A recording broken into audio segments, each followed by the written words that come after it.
miksi. Ennen kaikkea kun ulkomaalaispelaista puhutaan. Sveikovski. Jättöpeli kautta sitten avautuu tilaisuus Kärpille jo kolmanteen maaliin. Tarifille ja sitten Hirvonen.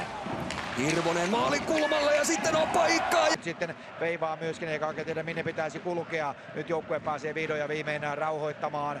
Ja vielä vajaa puoli minuuttia jäljellä erää ja Tihacek jakaa tuonne Erholzille. Erholzin veto lähtee sieltä ja sitten tsipataan ja kiekko kiertää espoolaismaaliin, tarjoaa Peltoselle paikan ja Janne peivattu, niin hän tuo sitä lisää ja varmasti vielä tänään ei ole Julius Junttilaa nähty, mutta Junttila on myöskin todella pitkäliinen kärppäläinen, niin kuin tuli tuossa muun muassa ennen ottelun alkua puhuttua yli 500 Kärpissä pelatun liigaottelun kokemuksellaan.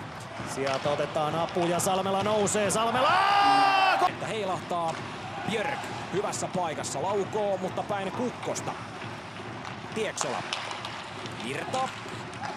Hyvin puolustaa Patrik Virta tulee, ei maaleja voittomaalikilpailussa. Ja tästä tulee Patrik Virta, tulee ja nostaa. Matias Katner, 1 maali jo tänään, 5-5 vastaan. Ja puoli minuuttia vielä aikaa jäljellä. Patrik Virta, 1 maali jo tehtynä. Sitä on Nutivaara seuraavana. Nutivaara Virralle.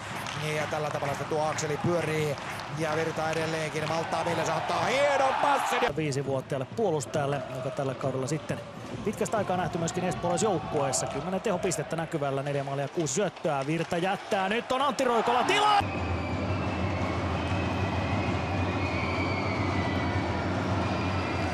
Ja